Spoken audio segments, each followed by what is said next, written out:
자, 그다음 넘어가서 같이 한번 읽습니다. 첫 번째에서 여섯 번째 나팔 심판. 자, 첫 번째 대상은 땅을 배경으로 합니다. 두 번째 대상은 바다입니다. 세 번째 심판의 대상은 육지의 물입니다. 네 번째 심판의 대상은 하늘입니다. 다섯 번째 심판의 대상은 사람입니다.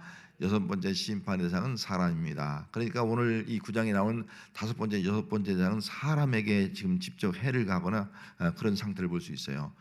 위에 보면 땅을 배경으로 했잖아요. 땅이 오염되는 겁니다. 땅이 수목들이 상하는 거예요. 여러분 아프리카 아마존에 가면 열대 우림들이 다 사라지고 있다지 않습니까? 그러니까 이 땅이 막 기후 변화가 나타나고 정상적이 되지 않는 거예요. 그리고 또 두 번째 대상은 바다입니다. 바다가 지금 얼마나 오염되고 있어요. 지금 일본에서도 지금 이 핵 오염 물질 지금 방사능 문제 때문에 지금 심각한 문제를 도래하고 있지 않습니까? 그런 것 우리가 부른 쓰레기로 인해서 바다가 지금 얼마나 오염되고 있는가. 이게 다 어쩌면 종말의 모습이라고 볼 수 있죠. 또 세 번째는 육지의 물이에요. 강물. 여러분 대청호 가보세요. 물이 얼마나 오염되는가. 그냥 어떤 데 가면 완전히 아주 녹조 현상이 나타나서 물이 썩어가고 있는 그런 현상들을 우리가 바라보고 있지 않습니까? 옛날에는 우리가 강물, 또랑물을 우리가 막 마시기도 했잖아요. 지금은 마셨다 큰일 나죠. 그렇게 지금 모든 것들이 오염되어 가고 있고 그 강이나 또 그 시냇가에 있는 물고기들이 다 기형화되는 그런 일들이 일어나고 있는 것이 우리의 삶의 모습이죠. 이것이 바로 물의 오염이다. 옛날에는 아무 물 먹었잖아요. 지금 우리가 수돗물 잘 못 먹잖아요. 겁이 나서 지금 다 정수기 쓰거나 또 배달하는 그런 물을 사 먹지 옛날처럼 그냥 아무 물 우물 먹는 사람 아무도 없어요. 물의 오염이 갈수록 심각해진다. 이게 종말의 모습이죠. 또 네 번째 대상은 하늘입니다. 하늘이 오염되어 가고 있다는 거죠. 하늘의 공기 오염이라든지 오존층 파괴라든지 이런 현상들이 지금 일어나고 있지 않습니까? 그래서 기후 변화가 나타나고 이런 일들이 바로 종말의 현상이라고 볼 수가 있습니다. 그 다음에 이제 다섯 번째는 사람을 해하는 재앙이 기록되어 있고 여섯 번째 사람은 3분의 1 사람을 죽이는 그런 재앙이 바로 이 나팔 재앙이다 하는 전체적인 개념을 보면서 그 다음으로 넘어가겠습니다. 넘기세요. 자, 같이 읽습니다. 다섯 번째 나팔, 다섯 번째 심판의 대상은 사람이다. 첫째, 하늘에서 떨어진 별 하나가 무엇입니까? 오늘 본문 1절에 보면요, 나팔을 불며 하늘에서 땅에 떨어진 별 하나가 있다. 별 하나가 있다. 그렇게 말씀했어요. 이 별 하나가 뭐냐면은 크게 두 가지가 있어요. 첫째는 뭐라고요? 사단이라는 설이 있고 하나는 천사라는 설이 있습니다. 사단이라는 설은 이 성경에 이사야 14장 12절에 보면 제가 읽어드릴게요. 너 아침의 아들 계명성이 어찌 그리 하늘에서 떨어졌는고. 이게 계명성 하늘에서 떨어졌는고. 계명성이 하늘의 별이죠. 계명성 땅에 떨어졌다 그렇게 말씀해 놓고 있거든요. 그 다음에 누가복음 10장 18절 말씀에 예수께서 이르시되 사단아 하늘로부터 번개같이 떨어지는 것을 보았다. 사단이 하늘로부터 번개처럼 떨어지는 걸 봤다는 거예요. 그러면 계명성이 떨어지고 사단이 떨어지는 거예요. 그럼 이 계명성은 사단을 의미하고 있다. 그렇게 볼 수가 있습니다. 그래서 하늘에서 떨어진 별 하나는 뭐냐? 사단이다. 그렇게 우리가 볼 수가 있어요. 또 어떤 사람은 천사라고 주장하는 사람이 있습니다. 계시록 20장 1절 말씀에 가서 보면은 뭐냐면은 오늘 본문 1절 말씀에도 이 별이 무적갱의 열쇠를 받았잖아요. 별이 무적갱의 열쇠를 받다. 그런데 이것이 계시록 20장 1절에 보면은 내가 보니 천사가 무적갱의 열쇠와 그리고 큰 쇠사를 그의 손에 가지고 하늘로부터 내려와서 천사가 무적갱의 열쇠를 가지고 내려왔다. 그래서 이 말씀을 가지고 여기 천사는 여기 별은 천사가 무적갱의 열쇠를 가지고 왔으니까 천사다 그렇게 주장을 하기도 합니다. 그러나 이 말씀의 전적인 맥락을 볼 때는 사단이다 그렇게 보는 것이 더 옳다고 생각이 되어집니다. 자, 그다음 읽습니다. 무적갱은 무엇인가? 이 무적갱을 이해하면 더 사단이라는 것을 우리가 알 수 있죠. 자, 무적갱은 뭐라고요? 악한 영들의 감옥. 누가복음 8장 31절 말씀이에요. 악한 영들의 감옥이다 그렇게 말씀했어요.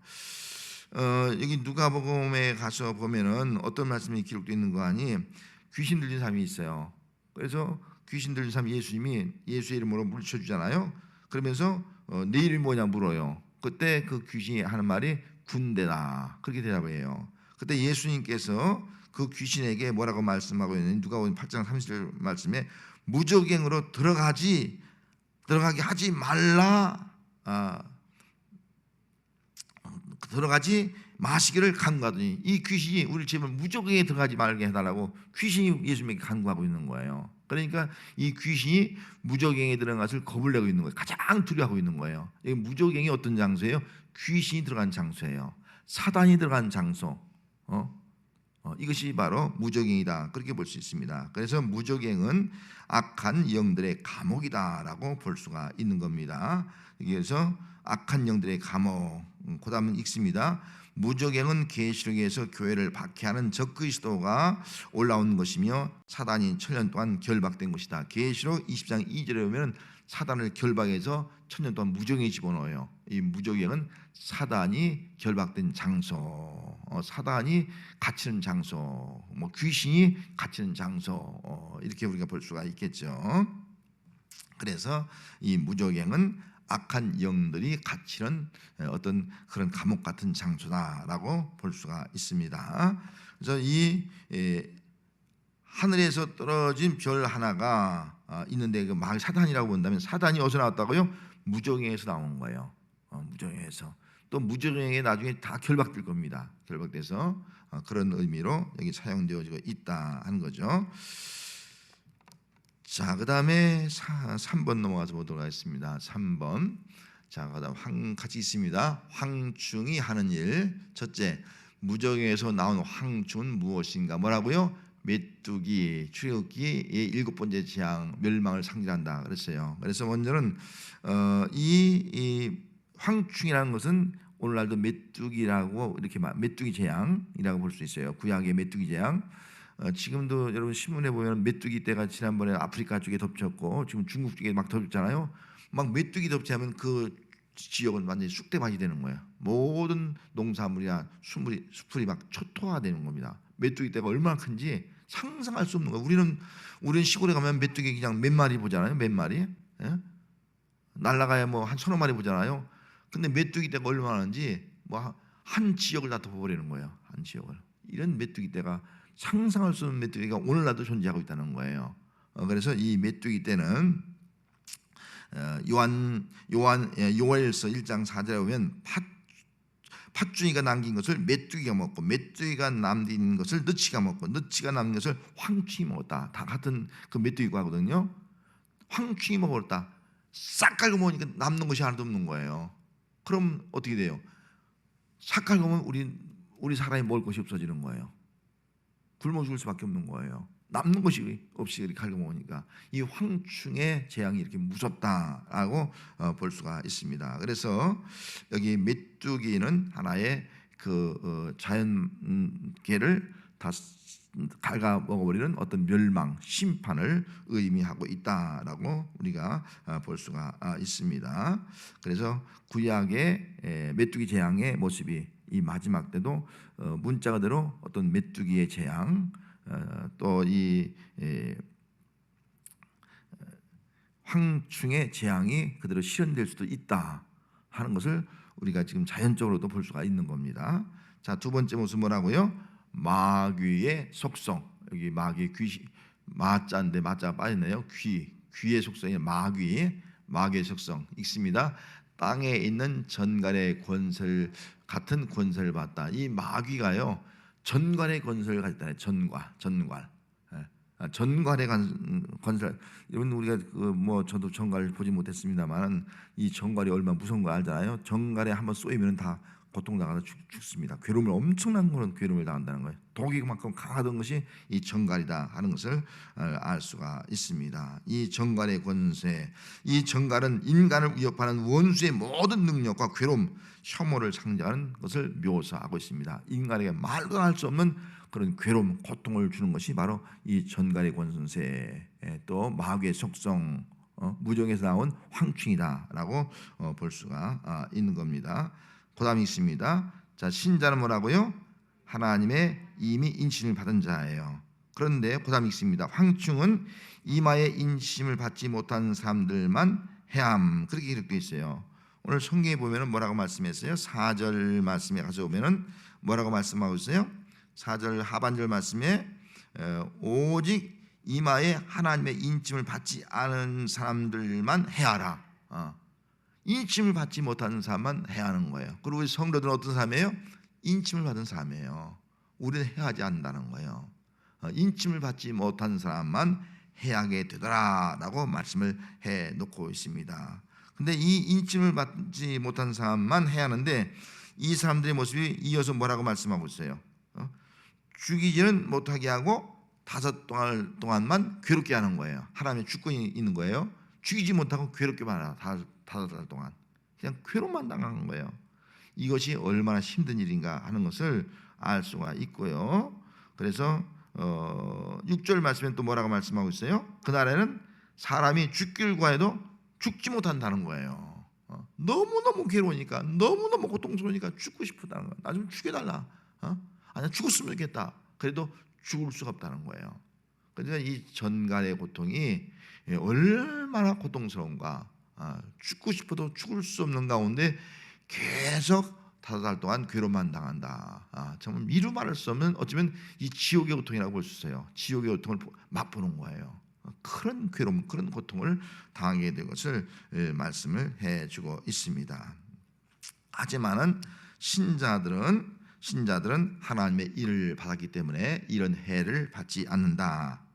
그래서 오히려 이런 전갈을 이길 수 있는 그런 믿음을 가진 자가 바로 신자들이라는 거예요. 전갈을 이길 수 있는 능력을 가졌다는 거예요. 누가복음 10장 19절에 보면은 내가 너희에게 뱀과 전갈을 밟으며, 제자들에게 전갈을 밟으며 그렇게 말씀했어요. 원수의 모든 능력을 제어할 권능을 주었으니 너희를 해할 자가 없다. 우리를 해할 자가 없다. 그렇게 말씀했어요. 전갈을 밟으며, 또 이 전갈, 원수죠. 전갈을 그 제어할 권능, 전갈을 이길 수 있는 권능, 그 권능을 주다는 거예요. 그래서 아무도 우리를 해할 수가 없다. 할렐루야. 이것이 바로 하나님의 인치를 받은 성도의 특권이고 축복인 줄 믿습니다. 그래서 이런 황충의 재앙이 있다 할지라도 우리는 두려워하지 않을 것은 하나님께서 우리 믿는 자들은, 인침받은 자들은 해하지 아니하고 오히려 전갈을 이길 수 있는 그런 권능을 주셔서 그 모든 것들을 다 제어하고 물리칠 수 있는 그런 사람으로 살아갈 수 있는 그런 은혜가 주었다는 사실을 알고 담대하게 이런 마귀의 속성인 이 전갈의 권세를 물리치고 또 이길 수 있는 그런 능력의 삶을 살아갈 수 있는 성도가 되어야 할 줄로 믿습니다. 자, 그 다음에 네 번째 한번 읽습니다. 넘어가서 황충의 모양이에요. 잘 안 보이죠? 성경을 7절부터 한번 보면서 보겠습니다. 7절. 자, 황충의 모양 한번 보도록 하겠습니다. 자, 첫째는 뭐라 했습니까? 전쟁을 위하여 준비한 말들과 같고, 전쟁을 위해서 준비한 말들과 같다. 그렇게 말씀해 있거든요. 또 이어서 쭉 내려가서 7절에 가서 보면은 7절에 그렇게 돼 있고, 또 9절 하반절에, 중반절에 가서 보면은 그 날개의 소리는 병거와 많은 말들과 같고, 말들이 전쟁터 달려가는 소리와 같고, 그렇게 표현했거든요. 그럼 여기 전쟁 말, 이것은 뭘 의미합니까? 이것은 하나의 그 말이라는 것은 빠른 거예요. 아주 신속히 빠르게 달려갈 수 있는 거예요. 그래서 이런 것들이 임할 때 정말 황충 아주 빠르게 신속하게 임해서 사람들을 해한다 하는 것을 보여주고 있는 거죠. 자, 그다음 그 머리에는 뭐였다고요? 금 같은 비슷한 것을, 금과 같은 비슷한 관을 썼어요. 비슷한 관. 이 관은 뭐예요? 승리한 자에게 주어진 관양이 있어요. 승리한 자, 이긴 자에게 관이 쓰여지는 거예요. 비슷한 관이에요. 진짜 관이 아니라. 이건 뭐예요? 이것은 일시적인 승리죠. 일시적인 승리이고 또 거짓 승리의 관이다. 거짓이다. 그렇게 볼 수가 있는 거예요. 진정한 승리가 아니고 일시적이고 또 잠시적인 승리다 하는 것을 보여주고 있는 거죠. 자, 세 번째는 뭐라고요? 그 사람의 얼굴은 그 사람의 얼굴 같고, 사람의 얼굴 같아. 모양은 이것은 뭐예요? 사람처럼 지혜를 가지고 있는데 악한 지혜. 악한 죄를 가지고 있다. 악한 죄를 가지고 우리를 괴롭히는 그런 지혜를 주고 있다. 좋은 지혜가 아니고 정말 선한 지혜가 아니고 악한 지혜. 사단이 주는 지혜는 다 악한 지혜라는 거예요. 악을 하기 얼마나 빠른지 몰라요. 교묘하게 악을 하게 만드는 거예요. 이런 일들이 바로 사단의 역사다 하는 것을 알 수 있고, 그 다음에 네 번째 뭐라고요? 또 여자의 머리털 같은 머리털. 여러분 머리털은 주로 뭘 의미합니까? 머리털? 우리 총각들, 우리 장로님 어떤지 모르겠네요. 총각 때 긴 머리 좋아했어요, 장로님도? 예? 긴 머리. 긴 머리가 뭘 의미해요? 유혹하는 것을 의미해요. 긴 머리 되면 얼마나 예쁜지 말이죠. 긴 머리가 찰랑찰랑하면은 거기에 이제 마음을 빼앗기지 않습니까? 그래서 이 사단의 정체도 긴 머리를 통해서 사람을 미혹한다. 어떤 아름다움을 통해서 미혹을 한다 하는 그런 의미를 가지고 있습니다. 그 다음에 또 한 가지는 여기 사자의 이빨은 사자의 이빨 같으며, 이게 사자의 이빨 파괴력이죠. 사자의 이빨이 얼마나 무섭습니까? 한번 콱 그냥 발톱으로 한 다음에 뜯어버리면 순식간에 살점리가 떨어져 나가잖아요. 사자가 짐승들 잡아먹는 장면들을 우리가 텔레비전 종종 보면, 동물의 왕국에 보면은 뭐 한 입에 그냥 가버립니다. 물으면은 얼마나 이빨이 무서운지 몰라요. 이빨 같고 또 뒤에는 전갈의 꼬리 같고, 뒤에는 있나요? 조그맣죠? 전갈의 꼬리 같고 그렇게 말씀했어요. 전갈의 꼬리는 이게 굉장히 위력이 강합니다. 꼬리를 한 번 치면 그냥 날아가 버리는 거예요. 그만큼 파괴력이 있다 하는 것을 보여주고 있는 내용이 되겠습니다. 그 다음에 호신경 같고 이 9절 말씀이에요. 호신경 같은 호신경은 구약에 보면 제사장들이 가슴에 이렇게 하는 흉패를 의미합니다. 흉패, 가슴을 가린 흉패를 의미하고 보호하는 흉패를 의미하고 있는. 근데 이 호신경, 철로 만든 호신경을 가지고 있다. 그렇게 기록해 놓고 있습니다. 어떻게 보면 이것은 하나님을 흉내내고 있는 거예요. 하나님을 흉내내고 있는 그런 모습을 볼 수가 있습니다. 그래서 하나님을 흉내내서 어떤 제상을 흉내내서 그 호신경을 가지고 있는 그런 모습을 볼 수가 있고요. 자, 그 다음에 맨 마지막에 뭐가 있습니까? 또 여기 11절 말씀에 가서 보면은 그들에게 왕이 있는데 그 왕이 뭐라고요? 무정의 사자예요. 사자. 그러면서 그의 이름이 히브리어는 아바돈, 헬라어로는 아볼루온.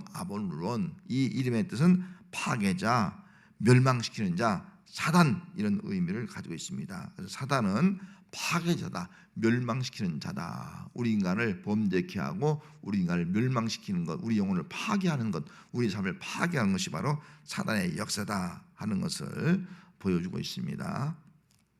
자, 그 다음 5번째 넘어가서 읽습니다.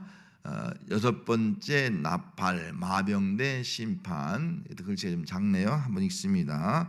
6번째 나팔의 재앙은 사람이다. 이게 이제 사람을 죽이는 거예요. 아까는 해야지만 죽이는 그런 모습이 기록되어 있습니다. 먼저 1번 큰 강 유브라다에 결박한 네 천사를 놓아주라, 그렇게 말씀했지 않습니까?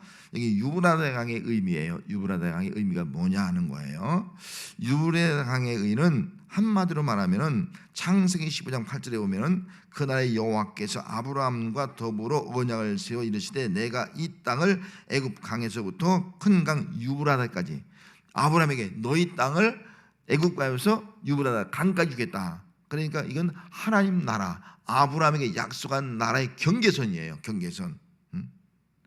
그래서 이것은 교회와 세상의 경계선이라고 볼 수 있는 거예요. 이것은 다르게 말하면 하나님의 땅과 또 이방 땅의 경계선, 또 교회와 세상의 경계선이라고 볼 수 있는 겁니다. 그래서 이것은 마지막에 경계선이 무너졌다는 거예요. 경계선이. 여러분, 오늘날 교회와 세상과의 경계선이 있거든요. 그것이 바로 거룩의 구별이에요. 그것이 무너져가고 있다는 거예요. 이게 심각한 문제입니다. 이 경계선이 무너지면 그냥 세상 것이 다 교회에 다 들어오는 거예요. 우리 믿음 속에 이 거룩이 무너지면요 세상 것이 다 들어와서 거룩한 성도가 될 수 없는 겁니다. 하나님이 함께한 사람이 될 수가 없다 하는 겁니다. 이런 것들이 무너져 간다 하는 것을 보여주고 있는 겁니다. 두 번째는 그 년 월시에 사람의 3분의 1을 죽이고 그렇게 말씀하고 있지 않습니까? 그 년 월시 일시 그때가 언제인지 모르지만 그때가 되면 이 사단의 세력이 3분의 1의 사람을 해한다, 죽인다라고 말씀을 하고 있습니다. 그런데 그 년 월 일시는 우연히 주어진 것이 아니라 하나님이 정한 때라는 거예요. 하나님이 정한 때. 우리 인간은 알 수가 없어요. 우리 주님이 오시는 그 년 월 일시도 마찬가지야. 하나님이 정해놨어요. 우리는 알 수가 없어요. 언제 모른다는 거예요. 아무도 모른다는 거예요. 그렇기 때문에 하나님이 정한 때에 이런 일을 하고 하나님이 정한 때에 우리 주님이 오신다 하는 그런 믿음, 이것이 바로 우리가 가질 믿음이 되어야 합니다. 그 다음 마병대의 모습 네 번째. 자, 마병대 수는 2만만이에요. 그래서 2억 명, 이것은 수많은 군대를 의미하고 있습니다. 수많은 군대. 그래서 이 말들의 모습, 마병대는 말을 타는 사람들이 아니겠습니까? 마병대의 모습이 여기 기록되어 있어요. 자, 먼저 마병대의 모습 17절 말씀에 보면은, 자, 환상 가운데에 그 말들과 그 탄자들 보니까 첫째는 불빛과 자주빛과 유황빛, 호신경이 있어요. 호신경. 아까 말한 호신경은 제사장들이 하고 있는 게 호신경이잖아요. 그 호신경을 하고 있는 거예요. 이것은 뭐냐면은 하나님의 흉내를 내고 있어요. 하나님의 흉내. 하나님의 흉내를 내는 거예요. 그러니까 그 복음은 다 거짓 복음이에요. 그래서 오늘날도 하나님인 것처럼 행동하는 거예요. 이것이 바로 이 마귀의 역사예요. 적그리스도의 역사라는 거예요. 하나님처럼, 하나님의 종처럼 얘기하는 거예요. 그런데 다 거짓인 거예요. 여기에 우리가 속아서는 안 된다. 그래서 영적 분별력이 있어야 된다 하는 겁니다. 또 사자의 머리도 마찬가지예요. 사자의 머리. 사자의 머리도 마찬가지고, 또 불과 연기와 유황. 또 하나님이 이 땅을 심판할 때 지옥에 넣을 때 불과 유황불에 던져 넣는 것이 하나님의 모습이거든요. 그런데 이 사단의 역사도 불과 유황 이런 것으로 이 땅에 심판한다. 그렇게 그런 모습이 막 입에서 나온다. 그렇게 기록도 있지 않습니까? 그래서 하나님을 흉내내고 있는, 그리고 거짓 복음으로 유혹을 하고 그걸 통해서 우리를 파멸시키려고 하는 것이 바로 이 사단의 역사다. 마병대의 모습이다 하는 겁니다. 그렇게 해서 사람 3분의 1을 죽이는 거예요. 그리고 입과 꼬리의 힘, 말로는 정말 거짓말을 하고 교만 말에 속이고, 또 꼬리도 역시 그 꼬리로 사람을 해치고 보이지 않게 해치는 거. 앞은 그럴듯한데 뒤에 가면 이단인 거예요. 그래서 우리를 해치는 역사. 그래서 사단의 세력이 이렇게 사람들을 해한다, 해하고 나중에는 그로 인해서 우리를 파멸시키는 것이 바로 사단의 역사다 하는 것을 보여주고 있습니다.